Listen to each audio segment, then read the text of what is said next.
नमस्कार दोस्तों, मैं हूं Shivam Srivastava. Crack it let's begin के इस प्लेटफॉर्म पर आपका तहे दिल से एक बार फिर से हार्दिक स्वागत करता हूं। तो दोस्तों, आ जाइए हमारे चैनल पर और देखते हैं हम आज आगे के लेक्चर्स को और किस तरीके से हम डाइपोल के साथ खेल रहे थे यहाँ पर पूरे के पूरे लेक्चर में। इसी चीज को हम आगे देखने वाले हैं और यहाँ पर जो हम आज नया डेरिवेशन करेंगे वो होगा पोटेंशियल एनर्जी का। यानी जब डाइपोल यूनिफॉर्म इलेक्ट्रिक फील्ड में रखा है तो पोटेंशियल एनर्जी किस तरीके से निकालते हैं डाइपोल की, उसका डेरिवेशन हम आज देखने वाले हैं। तो चलिए दोस्तों, शुरू करते हैं अपनी एक नई ऊर्जा के साथ। क्रैकेट नाउ लेट्स बिगिन।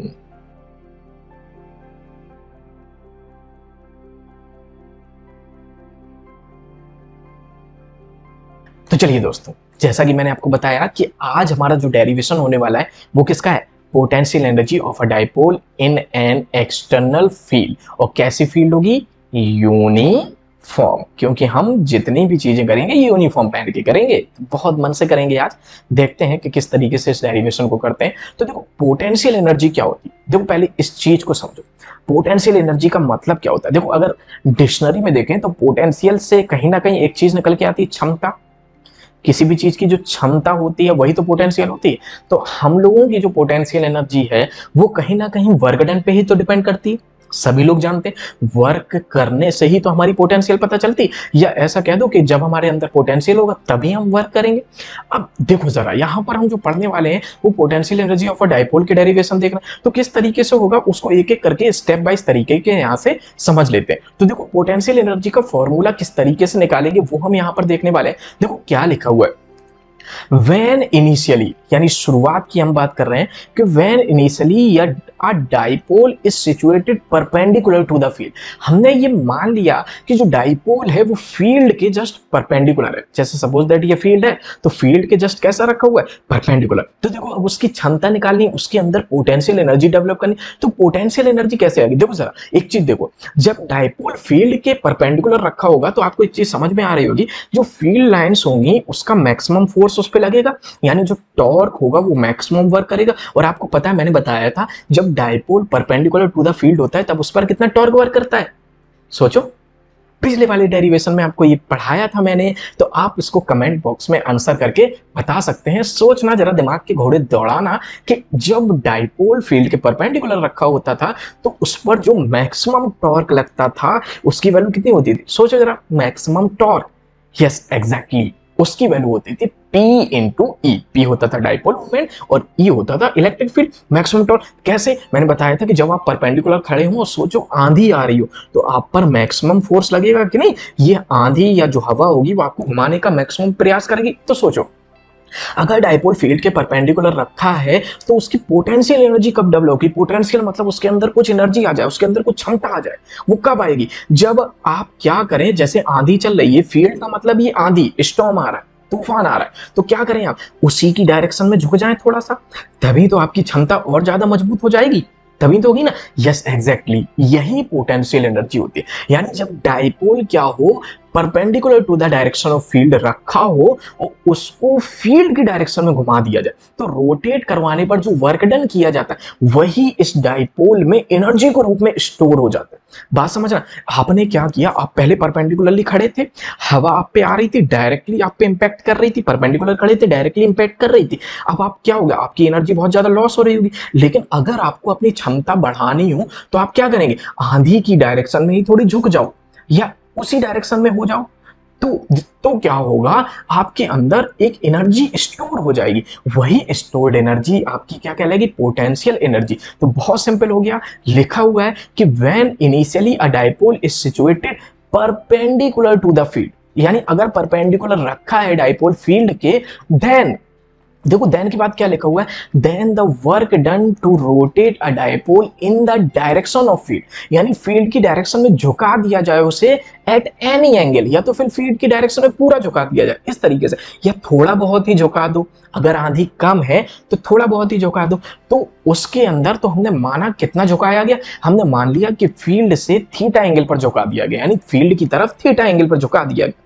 ये था परपेंडिकुलर था तो फील्ड की तरफ थीटा एंगल पर झुका दिया, यानी फील्ड से ये कितना एंगल बना रही है, थीटा एंगल। बात समझ रहे हैं, यानी theta two is equal to, देखो इनिशियली थीटा वन कितना था, 90 डिग्री, डाइपोल शुरुआत में कितना था, 90 डिग्री पे। अब हमने फील्ड की तरफ थीटा एंगल पर झुका दिया, तो उसका थीटा टू कितना हो गया, second angle. Theta two is equal to कितना, थीटा एंगल पर झुकाया, तो इसलिए वो कितना हो गया, थीटा। तो देख पा रहे होंगे, इसलिए यहाँ पर क्या लिखा हुआ है, theta two is equal to theta. Clear हुई बात। तो देखो फ्रॉम द परपेंडिकुलर डायरेक्शन, यानी कि शुरुआत में कितना था, 90 डिग्री पर, तो इसीलिए लिखा हुआ है क्या, परपेंडिकुलर डायरेक्शन।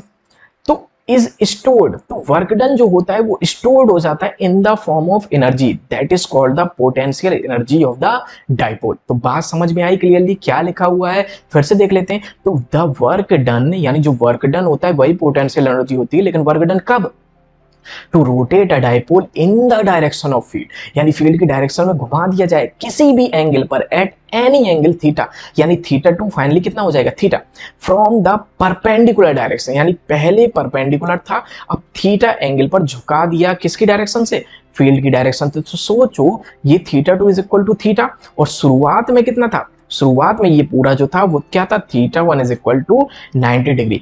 तो क्या होगा, the work done to rotate a dipole in the direction of field at any angle theta, that is theta two is equal to theta from the perpendicular direction, theta one is equal to 90 degree, शुरुआत में था, is stored, तो work done जो stored हो जाता है in the form of energy, और यही वर्क डन जो एनर्जी के फॉर्म में स्टोर्ड हो जाता है यही कहलाता है potential energy of the dipole. कहानी समझ में आई। तो चलिए इसको एक डायग्राम से देख लेते हैं क्या है। तो आप यहाँ पर क्लियरली देख पाएंगे कि जब हम डाइपोल को थीटा एंगल पर घुमा देते हैं, यानी डाइपोल 90 डिग्री पर था, जैसा कि आप देख पा रहे होंगे, ये डाइपोल जो है वो फील्ड से कितना 90 डिग्री पर था, इलेक्ट्रिक फील्ड से कितना बना रहा था, 90 डिग्री। अब हमने इस डाइपोल को क्या किया, फोर्स लगा के या वर्क डन करके इसको हमने थीटा एंगल पर रोटेट करवा दिया। तो आप देख पा रहे होंगे यहाँ पर, तो जो एनर्जी स्टोर्ड होगी वही उसकी पोटेंशियल एनर्जी कहलाई। सिंस वी नो दैट, हम एक चीज और देख लेते हैं, we know that standard formula of work done of electric dipole on uniform electric field, हम लोगों को पता है जो वर्क डन का फॉर्मूला होता है वो क्या होता है, W is equal to P cos theta one minus cos theta two. इसको हमने फर्स्ट इक्वेशन माना ही था। Since initially dipole is perpendicular to the field, हमने पहले ही बता दिया कि डाइपोल शुरुआत में कैसे है, फील्ड के परपेंडिकुलर, और फिर उसको रोटेट करवा दिया। Now rotating the dipole in the direction of field, यानी theta two is equal to कितना हो गया, थीटा। सो अब देखो नेक्स्ट पेज पे देख लेते हैं क्या कह रहा है। Now putting the value theta one और थीटा टू की वैल्यू हम पुट कर रहे हैं। थीटा वन कितना है 90 डिग्री और थीटा टू कितना है, थीटा किस इक्वेशन में, इक्वेशन फर्स्ट में, तो वहां पर हम पुट करते हैं। तो देखो क्या होता है, तो hence W is equal to क्या हो गया, P cos theta one minus cos theta two, यानी W is equal to P cos theta one कितना है 90 डिग्री और cos थीटा टू कितना है, थीटा। तो वर्क डन जो होगा वही वर्क डन क्या होगा, सिंस नाउ यही वर्क डन जो होगा, अब पहले 90 डिग्री पर था डाइपोल, देखो जरा डायग्राम में देख लेते हैं, ये फील्ड थी, पहले डाइपोल कैसा रखा था, ये था डाइपोल, इसको हम लाइन डायग्राम से ही बना ले रहे हैं केवल और केवल, तो ज्यादा अच्छा रहेगा। शुरुआत में डाइपोल कितने एंगल पर था, शुरुआत में जो डाइपोल एंगल बना रहा था फील्ड से वो कितना था, theta one is equal to कितना 90 डिग्री। मैंने बताया कि तो इस टाइम पे इस पर बहुत ज्यादा फोर्स वर्क कर रहा था। अब हमने क्या किया, इसी डाइपोल को रोटेट करवा दिया, किस डायरेक्शन में रोटेट करवा दिया, फील्ड की डायरेक्शन में, यानी यहां से यहां की तरफ। तो अब इसका एंगल कितना हो गया, चलिए इसको दूसरे कलर से बना लेते हैं। ये जो एंगल हो गया उसको हमने मान लिया theta two is equal to theta. तो बात क्लियरली समझ में आई कि किस तरीके से यहाँ पर वर्क डन हो रहा है। तो यही जो हमने यहाँ की तरफ रोटेट करवाया इस इलेक्ट्रिक फील्ड के अपोजिट, इस इलेक्ट्रिक फील्ड के अपोजिट, देखो इस साइड में रोटेट करवाया ताकि उसके अंदर पोटेंशियल एनर्जी स्टोर हो जाए। तो now this work done will be stored as a potential energy, जो ये वर्क डन है वो किसके फॉर्म में स्टोर्ड हो जाएगा, पोटेंशियल एनर्जी के ऑफ द डाइपोल। तो बात क्लियर हुई। चलिए आगे देख लेते हैं फिर क्या लिखा हुआ है। तो W इज इक्वल टू किसके हो जाएगा, U के, क्योंकि पोटेंशियल एनर्जी को हम क्या मानते हैं, U, तो इसलिए हमने U लिख दिया। तो इसी फॉर्मूले में W की जगह पे U और P cos 90 की वैल्यू 0 और थीटा की वैल्यू थीटा। तो हमारा फॉर्मूला क्या हो गया, U इज इक्वल टू, क्योंकि W अब हटा देंगे, U is equal to minus P cos theta. यही हमारा पोटेंशियल एनर्जी का मेन फॉर्मूला होगा। तो दोस्तों यहाँ पर इस फॉर्मूले को बहुत अच्छे तरीके से कंठस्थ कर लेना, लर्न कर लेना, क्योंकि ये बहुत इंपॉर्टेंट फॉर्मूला है पोटेंशियल एनर्जी का। तो पोटेंशियल एनर्जी का फॉर्मूला निकल के आ गया, U is equal to minus P cos theta. तो ये क्या है, this is the required expression of potential energy of a dipole to rotate a dipole in the direction of field, यानी जब फील्ड की डायरेक्शन में थोड़ा सा भी इस डाइपोल को रोटेट करवा दिया जाता है। तो वेयर थीटा क्या है, theta is angle from the direction of field, पहले ही मैं बता चुका हूं। आई होप ये कॉन्सेप्ट अब आपको क्लियर हो गया होगा। तो चलो एक और इसका डेरिवेशन कर लेते हैं, इसी कॉन्सेप्ट को आगे बढ़ा लेते हैं। देखो क्या लिखा हुआ है, find out the potential energy of the dipole to rotate it in parallel to the direction of field, यानी पोटेंशियल एनर्जी यानी यू ही निकालना है, लेकिन कब, जब डाइपोल को फील्ड के पैरेलल रोटेट करवा दिया जाए। सिमिलरली आप यहां पर भी देख पा रहे होंगे कि अगर डाइपोल को हम रोटेट करवा दें, जैसा कि आप डाइपोल देख पा रहे होंगे इलेक्ट्रिक फील्ड के इनिशियली 90 डिग्री पर रखा हुआ है, यानी परपेंडिकुलर रखा हुआ है, तो rotate parallel to the direction of field, यानी अब इस डाइपोल को हम फोर्स लगा के या वर्क डन करके फील्ड की डायरेक्शन में रोटेट करवा देते हैं, यानी थीटा टू कितना हो जाएगा, 0 डिग्री।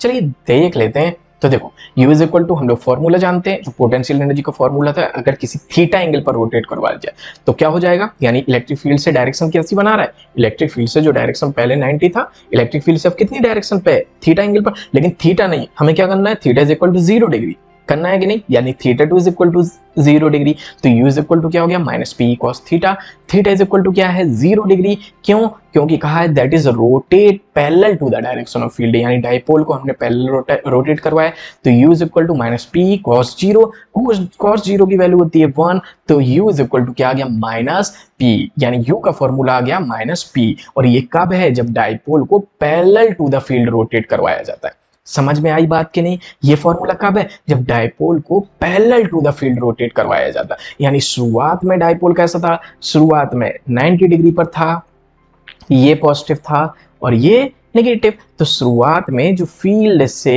एंगल था, इलेक्ट्रिक फील्ड से जो एंगल था इसका, वो theta one is equal to कितना था, 90 डिग्री, फिर कितने एंगल पे रोटेट करवाया बताइए, सोचिए, फिर रोटेट करवा दिया फील्ड की डायरेक्शन में, यही तो है फील्ड की डायरेक्शन, ये इस तरीके से रोटेट करवा दिया, इस तरीके से, तो सोचो theta two is equal to कितना हो गया, 0 डिग्री, और हम लोगों ने जब थीटा एंगल पर रोटेट करवाते थे, यानी डाइपोल 90 पर होता था, याद करो, ये प्लस पीछे वाले डेरिवेशन में, ये माइनस, और जब ये था इलेक्ट्रिक फील्ड और ये हमारा क्या होता था, ये होता था पूरा का पूरा डाइपोल। याद करो जब थीटा एंगल पर रोटेट करवाते थे, यानी अब डाइपोल रोटेट करवाने पर क्या हो गया, इस तरीके से हो गया, यानी थीटा एंगल। तो शुरुआत में क्या होता था, शुरुआत में पूरा का पूरा क्या होता था, शुरुआत में पूरा था theta one is equal to 90 degree, फिर रोटेट करवा दिया यहाँ की तरफ, और जब रोटेट करवाया तो एंगल कितना हो गया, ये जो एंगल हो गया वो कितना हो जाता था, theta two is equal to theta, तभी तो ये वाला हमारा पोटेंशियल एनर्जी का फॉर्मूला था, U is equal to minus P cos theta. लेकिन अब हमने थीटा टू कितना है, थीटा यानी 0, theta two is equal to कितना हो गया, 0, यानी फील्ड के पैरेलल ही कर दिया, parallel to the direction of field, तो थीटा की वैल्यू 0 रखी, पी कॉस 0 की वैल्यू 1, तो माइनस पी, तो याद रखना ये फॉर्मूला क्या होता है, माइनस पी। तो आप देख पा रहे हैं बहुत से फॉर्मूलेज हमारे लिए तैयार होते चले जा रहे हैं कि पोटेंशियल एनर्जी का क्या होगा, वर्क डन क्या क्या होगा, जब पैरेलल रोटेट करवा देंगे तब क्या होगा, 180 रोटेट करवाएंगे तब क्या होगा। तो आई होप आप इस वीडियोस को बहुत क्लियरली देखें, तो आपको सारे कॉन्सेप्ट्स क्लियर हो जाएंगे। तो क्लियरली ये वीडियो समझ में आ गया होगा, आई होप।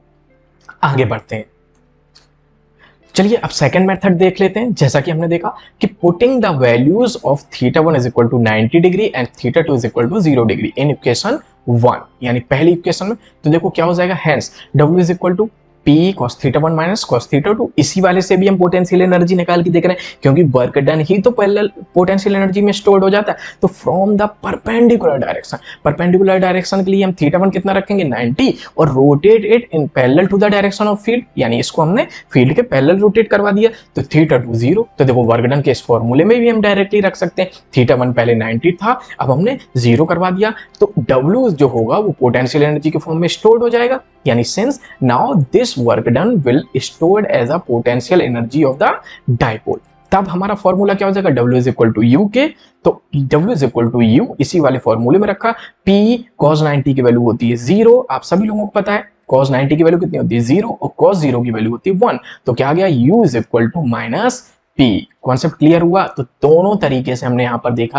पहला मेथड पोटेंशियल एनर्जी का formula U is equal to P, U is equal to हम लोगों ने देखा था, क्या देखा था, P E cos theta, sorry minus P E cos theta. इस वाले फॉर्मूले में हमने पीछे रख के देख लिया, डायरेक्टली कॉस जीरो रखा था तो कॉस जीरो की वैल्यू 1, तब माइनस पीई आया था। चाहे इस वर्गडन के फॉर्मूले में रख के देख लो, तो कोई भी मेथड लगा दो मेरे भाई, आपका आंसर सेम आ जाएगा। तो आई होप ये चीज अब आपको क्लियर समझ में आ गई होगी। तो हम लोगों ने दोनों ही फॉर्मूलेस देख लिए।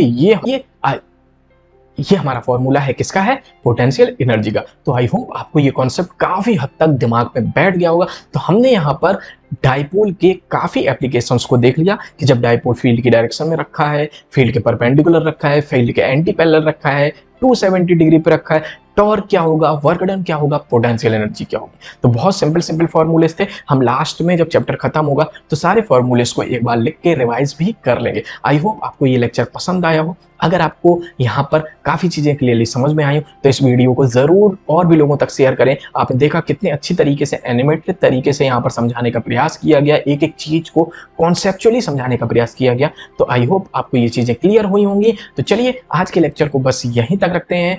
आपसे मैं विदा लेता हूं। धन्यवाद।